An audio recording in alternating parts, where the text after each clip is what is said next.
Ready হওনি যে এখনো? কি ব্যাপার? আরও আরিশের দিকে বিরক্তিমাখা দৃষ্টিতে তাকিয়ে আবার চোখ ফিরিয়ে নিল। পুনরায় পা দোলাতে লাগলে আরিশ বলল, এই যে আরও বাকি, কি হলো, যাবে না? ওদের না 7:30-এর দিকে গুলশান একে লেক পার্কের কাছে আসার কথা? আরও এবার আরিশের দিকে ৪৫ ডিগ্রি কোণে তাকিয়ে বলল, কোন রেস্টুরেন্টে সিট বুক করেছেন? ওদেরকে তো বলতে হবে। আরিশ পারফিউমটা দিতে দিতে বলল, খানা খাজানাতে, ওদেরকে ওখানে আসতে বলো। পারফিউমের গন্ধ সারা রুমময় ছড়িয়ে গেল। আরও হাত নাড়িয়ে গন্ধ দূর করতে করতে বলল, ইয়া, কি বিদঘুটে গন্ধ! এই পারফিউম দিয়ে আপনি রেস্টুরেন্টে যাবেন? আরিশ এদিক ওদিক আয়নার দিকে তাকিয়ে বলল, তুমি তো জানো যে কত মেয়ে আমার জন্য পাগল, জানো না? আরও মুখ ভাঙচি দিয়ে বিড়বিড় করে বলল, ওনার জন্য আমাকে সারা জীবনে কেউ প্রপোজ করার সাহস অবধি পেল না, আর এদিকে উনি ওনার লেডি গোপিয়াদের কথা শোনায়। হ্যাঁ, আরিশ আরুর কাছে ঘেঁষে বসে বলল, কি বিড়বিড় করছো আরু পাখি? হিংসা হয় তোমাকে কেউ প্রপোজ করে না বলে? আরও ভ্রুকুচকে আরিশের দিকে তাকিয়ে বলল, সিরিয়াসলি, আমাকে কেউ প্রপোজ না করায় হিংসা হবে? আর প্রপোজ করবে কি করে? আপনি কখনো তাদের আমার আশেপাশে ঘেঁষতে দেওয়ার সুযোগ দিতেন? আরিশ মুচকি হেসে বলল, নতুন। আর তুমি এমন বলছো, এই পারফিউমের গন্ধে কত মধুরমা, পাগল হয়ে যাবে তুমি জানো? আরও মুখ ভাঙচি দিল। হঠাৎ করে আরিশ বেশ উত্তেজিত হয়ে উঠল। ওয়েট, মধু? মধু তো এই বাসাতে আছে, আমাদের তো ওকে একা ফেলে রেখে যাওয়া উচিত না, তাই না? আরিশের কথা শেষ হতে না হতেই আরও টেবিল থেকে ফলের চাকুটা নিয়ে আরিশের গলায় ধরে বলল, ও, ইরিটেটিং পোকাটার নামও যদি নিয়েছেন তো আপনার খবর আছে। আরিশ খানিকটা লাফ দেওয়ার মতো উঁচু হয়ে এক নিমেষেই আরও ঠোঁটে চুমু দিয়ে সরে আসতেই আরও ছিটকে সরে গেল। হাত থেকে চাকুটা পড়ে গেল। আরিশ আরুর দিকে গভীর দৃষ্টি নিয়ে তাকিয়ে আছে। আরও বেশ ঘাবড়ে গেল আর লজ্জা পেল। তাই আর কিছু না বলে চলতি জামা নিয়ে ওয়াশরুমে চলে গেল। আরও ওয়াশরুমে গেছে তখনই হঠাৎ মধু আর আফসানা বেগম রুমে ঢুকলেন, বেশ হন্তদন্ত হয়ে। উনি ব্যতিব্যস্ত হয়ে বললেন, আরিশ, আমার অনেক বড় ভুল হয়ে গেছে বাবা, তুমি কিছু মনে করো না। মধুর মুখ সিরিয়াসে ভরা। আরিশ মধুর দিকে একবার তাকিয়ে আফসানা বেগমকে বললেন, কোনো সমস্যা হয়েছে মামি? উনি বেশ নিন্দিত সুরে বললেন, আরও যে ফাজলামি করে আমার কাছ থেকে লুঙ্গি নিয়েছে এটা আমার আগেই মনে হয়েছিল, তবুও কী ভেবেছে আমি ওর হাতে লুঙ্গি তুলে দিলাম। ইস, তুমি নতুন জামায় আর তুমি কিনা লুঙ্গি পরে ঘুমাচ্ছ। মধু না বললে জানতেই পারতাম না। আর ওটা দিন দিন ফাজিল হয়ে গেছে বড্ড। আরিশ মধুর মুখের দিকে তাকালো। বুঝতে পারল যে ব্যাপারটা কি। আরুকে বকার হাত থেকে বাঁচানোর জন্য মধুর ঘাড়ে তো বন্দুক রাখতেই হবে। কথাটা ভেবে আরিশ বলে উঠল, কই না তো, আমি তো আর ওকে বলেছিলাম লুঙ্গি আনতে, আসলে কখনো পরিনি তো। তাছাড়া মামাকে পড়তে দেখি, তাই আমারও এই অদ্ভুত ইচ্ছা জেগেছিল। আরও মিথ্যা কিছু তো বলেনি। কথাটা শুনে উনি মধুর দিকে তাকালেন। এই যে মধু বললো যে তুমি নাকি বলেছো তুমি নাকি পড়তে চাও না। আরিশ সন্দেহের সুরে বললেন, মধু, আমি তোমাকে এ কথা বলেছিলাম? মধু মাথা নাড়িয়ে বলল, হুম। আফসানা বেগম কনফিউজড হয়ে গেলেন। কোনো তাল না পেয়ে বললেন, আচ্ছা যাই হোক, তোমাকে এতক্ষণ অনেক অস্বস্তি সহ্য করতে হয়েছে। আমি এক্ষুনি তোমার জন্য শার্ট আর প্যান্ট আনছি। আরিশ বলল, না, আমরা একটু বাইরে যাচ্ছি, রাতের ডিনার বাইরে থেকে করে আসব। মধু বলে উঠল, আমিও যাব তোমাদের সাথে। আরিশ প্যারা পুছে বলল। অ্যাকচুয়ালি আরও পাখির মেডিসিন আনতে হবে আর ডক্টর দেখাতে যাচ্ছি, ফিরতে অনেক লেট হবে। কথাটা শুনে মধুর মন খারাপ হয়ে গেল। আরিশ জানে মধু গেলে আরও যাবে না, তাই আর এমনিতেও ফেরার পথে আরুকে নিয়ে ডক্টরের কাছে যাবে আরিশ। আফসানা বেগম বললেন, মধু, তুই নিচে তোর দাদু ভাইয়ের কাছে যা, আমি একটু পর আসছি। মধু বেরিয়ে গেল। মধু বেরিয়ে যেতেই আফসানা বেগম এদিক ওদিক তাকিয়ে ভয়ে ভয়ে বললেন, আরও কোথায়? আরিশ ওয়াশরুমের দিকে তাকিয়ে বলল, ওয়াশরুমে ড্রেস আপ করতে গেছে। উনি এবার ভাঙা কণ্ঠে একটু নিম্ন স্বরে বললেন, একটা কথা বলবো বলবো ভাবছি, কিন্তু বলা হয়নি। আরিশ ওনার কাঁধে হাত রেখে বলল, আমাকে বলতে দ্বিধাবোধ করছো? উনি ছলো ছলো চোখে তাকিয়ে বললেন, না না আরিশ, তেমনটা না, আসলে যা বলবো তোমার আর আরুকে নিয়েই। আরিশ মুচকি হেসে বলল, তো বলো, দেরি কিসের?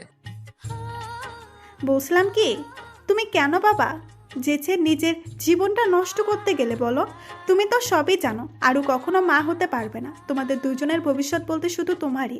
তাছাড়া তোমার মতো ছেলের পেছনে হাজার হাজার মেয়ের লাইন থাকবে বিয়ে করার জন্য। আমি বলছি না আমার আরু খারাপ বা।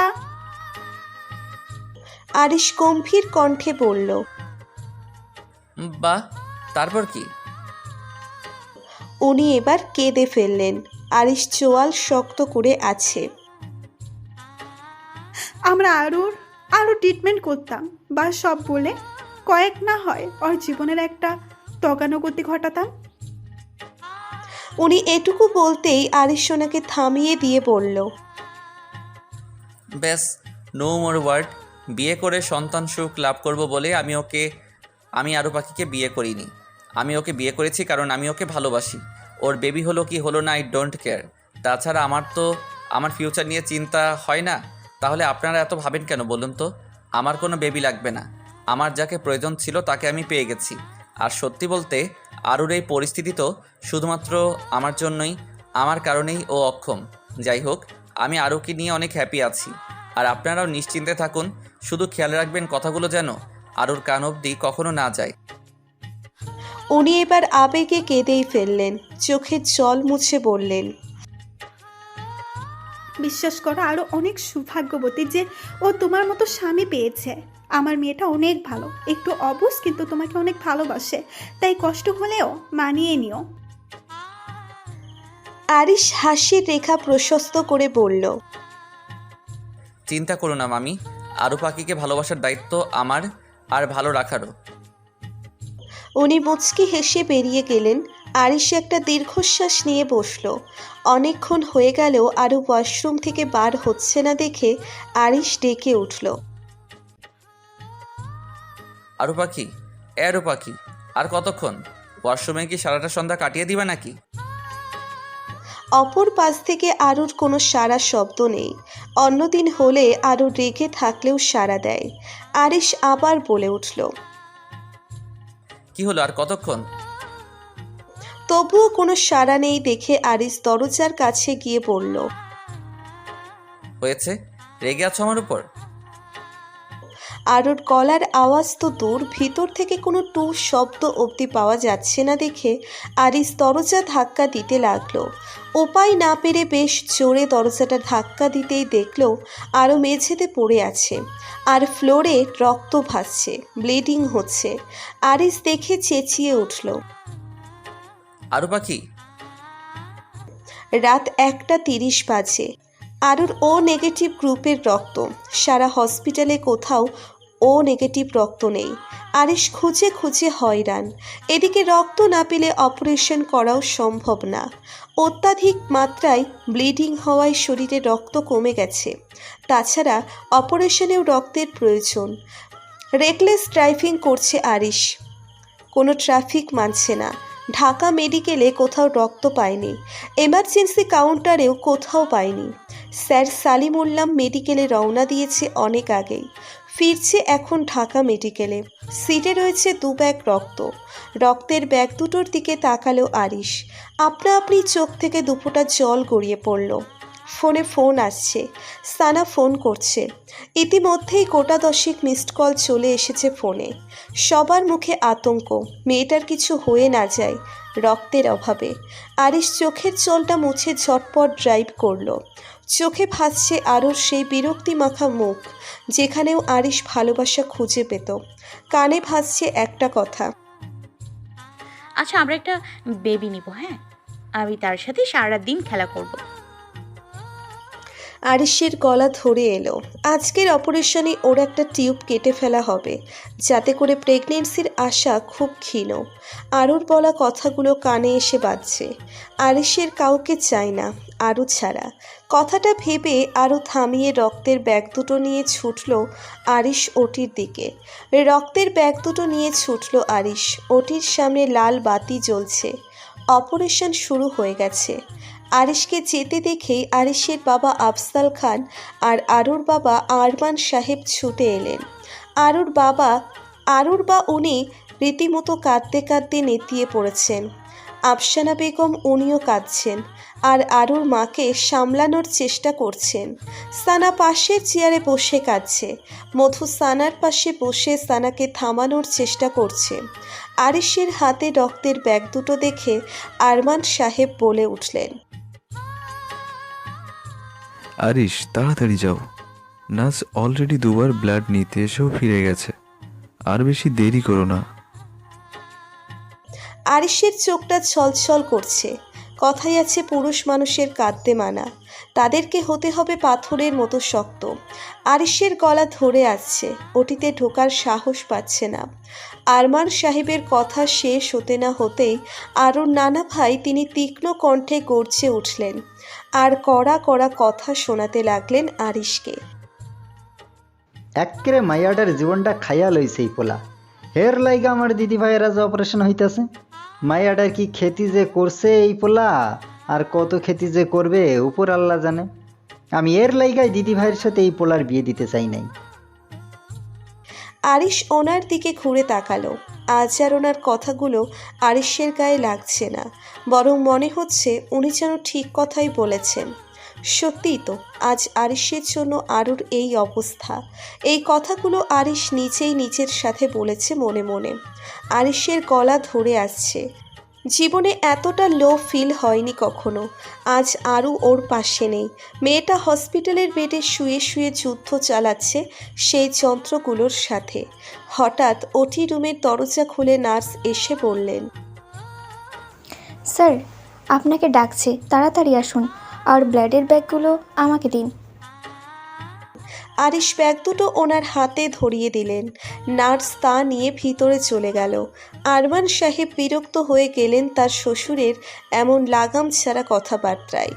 আফজাল সাহেব চুপ করে আছেন।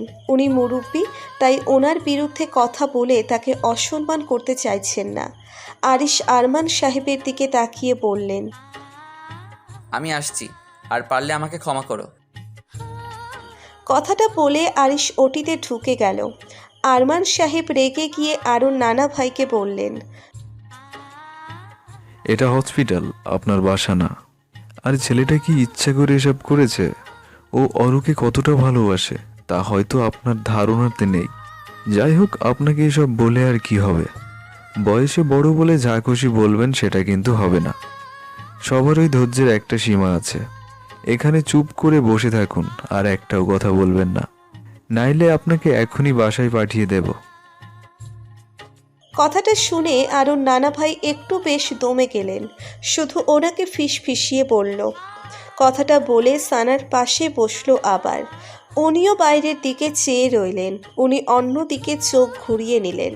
ওনার চোখে মোটা ফ্রেমের চশমার ফাঁক দিয়ে চোখ থেকে জল গড়িয়ে পড়ছে। এত ভালোবাসার সমীকরণ উনি বোঝেন না। আপনজনদের ভালোবাসেন, তাই তাদের জন্য চিন্তা হয়। 24 বছর আগে যখন ওনার স্ত্রী মারা যান, তখন আরুর জন্মই হয়নি। তাই নাতনিকে দেখার সৌভাগ্য আরও নানুর হয়নি, তা নিয়ে ওনার মাঝে আক্ষেপ কাজ করে। আরুকে উনি অনেক ভালোবাসেন, আর উনি সবসময় চাইতেন যে আরও ওনার কাছে পিঠেই থাকুক। তাই আরুর বিয়ে ওনার গ্রামের কোনো উচ্চ বংশের ছেলের সাথে দিতে চেয়েছিলেন। কিন্তু আরিশ যখন বিয়ে ভেঙে আরুর সাথে এঙ্গেজমেন্ট ঠিক করে রাখে, তখন থেকেই ওনার আরিশের প্রতি রাগ। এত ভালোবাসার মায়াজাল উনি বোঝেন না, আর এই বয়সে তা আর বোঝার চেষ্টা করেন না। তাই কিছু হলেই মেজাজ হারিয়ে ফেলেন। তবে আরিশকে যে তিনি ঘৃণা করেন তেমনটা নয়। আরিশ আরুকে কেড়ে নিয়েছে সেই বিষয়ে ওনার রাগ। তাছাড়া ছোটবেলায় আরুর সাথে যে দুর্ঘটনাটা হয় সে বিষয়েও উনি জানেন, কিন্তু আর সকলের মতো উনিও কথাটা কখনো আরুকে জানতে দেননি। চোখের জল লুকাতে উনি লাঠি হাতে টলতে টলতে বাইরের দিকে চলে গেলেন। আরমান সাহেব বিরক্তিমাখা দৃষ্টিতে তাকিয়েও চোখ ফিরিয়ে নিলেন। আর যাই হোক, এই মুহূর্তে আরিশকে কথাগুলো না শোনালেও পারত। কাঁপা কাঁপা হাতে ওটি রুমের দরজা খুলল আরিশ। ভিতরকার মহল থমথমে, চোখের জল সবটা কেমন ঘোলা ঘোলা দেখাচ্ছে। চলছে যন্ত্রপাতির কারসাজি, ছুরিগুলোতে রক্ত মাখা। আরুকে ঘিরে আছে সকলেই। মেয়েটার মুখে অক্সিজেন মাস্ক দেওয়া। জ্ঞান নেই থাকলে হয়তো তিরিং করে লাফিয়ে উঠত। আরিশকে আসতে দেখেই ডক্টর মিত্র বলে উঠলেন, কাম ফাস্ট, ওখানে দাঁড়িয়ে কি করছো? আরিশর কণ্ঠস্বরটা খানিকটা স্বাভাবিক করে আনার চেষ্টা করে বলল, নো স্যার, আমি এখানে ঠিক আছি। আপনারা আপনাদের কাজ করুন। উনি খানিকটা তীক্ষ্ণ কণ্ঠে বললেন, কামন আরিশ, আসো তাড়াতাড়ি, আর প্রচুর ব্লিডিং হয়েছে। আরিশ মাথা নাড়ালো।